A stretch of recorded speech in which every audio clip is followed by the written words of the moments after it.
পেঁপের ঢোকা। এই পেঁপে কেটে ছিলে পরিষ্কার করে ধুয়ে কদ্দুকাশ করতে হবে।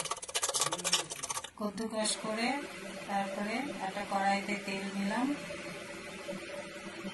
3-4 স্পুন তেল নিয়ে এর ভিতরে তেল গরম হয়ে গেলে পেঁপেটা দিয়ে দিতে হবে।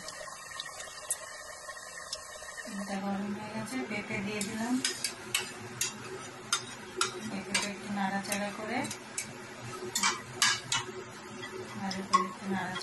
সাইডে আদা লঙ্কার পেস্ট, কাঁচা লঙ্কা আর এই খানিকটা হিং, আদা টিস্পুন হিং দিয়ে ভালো করে নাড়িয়ে চাড়িয়ে নিতে হবে। তারপরে স্বাদ অনুসার নুন, চিনি দিয়ে ভালো করে একটু নাড়িয়ে দিলাম।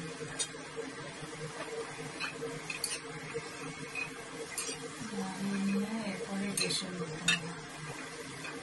আঁচটা একটু কম করে দিলাম।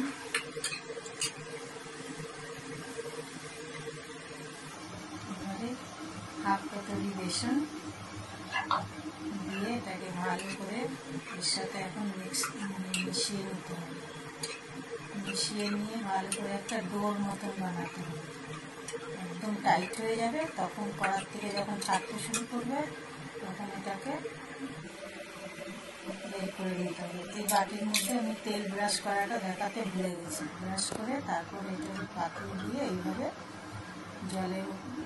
ফোটানো জলের উপরে বসিয়ে এটাকে চাকু দিয়ে দেখতে হবে যে ওটা টাচ যদি না করে হয়ে গেছে। 5 থেকে 6 মিনিট লাগে এটাকে করতে। এবার নাবিয়ে উল্টো করে একটা প্লেটে বের করে কাটিং করে নিতে হবে।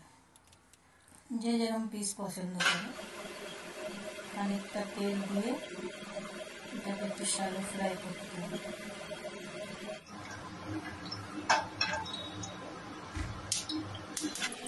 একটা করে পিস দিয়ে সব পিসগুলো এরকম ভেজে নিতে হবে।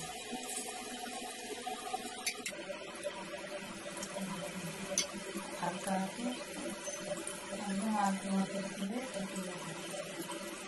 এমনি করে সবগুলো ফ্রাই করে নিতে হবে।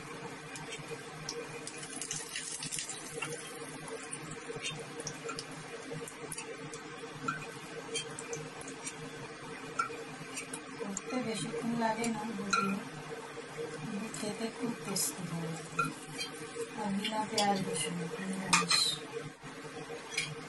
এবারে কড়াইতে আর একটু তেল দেবো, দিয়ে পাঁচফোড়ন দিলাম। পাঁচফোড়ন দেওয়ার পরে এবারে আদা আর কাঁচা লঙ্কার পেস্টটা দেবো। আদা আর কাঁচা লঙ্কার পেস্ট দিয়ে একটু নাড়িয়ে চাড়িয়ে কাঁচা গন্ধটা চলে গেলে আমি একটা বাটিতে ধনের গুঁড়ো, জিরের গুঁড়ো, হলুদের গুঁড়ো সব মিশিয়ে রেখেছিলাম, সেই জলটা দিয়ে দিলাম। এতে আমি শুকনো লঙ্কা জাস্ট হালকা ইউজ করেছি। দিলাম নুন, স্বাদ অনুসারে দিলাম একটু চিনি দিয়ে এবার ভালো করে কষিয়ে নিতে হবে। কষিয়ে কষানোর পরে খানিকক্ষণ ধরে এবার একটা টমেটোর পেস্ট আমি বানিয়ে রেখেছি সেটা দিই।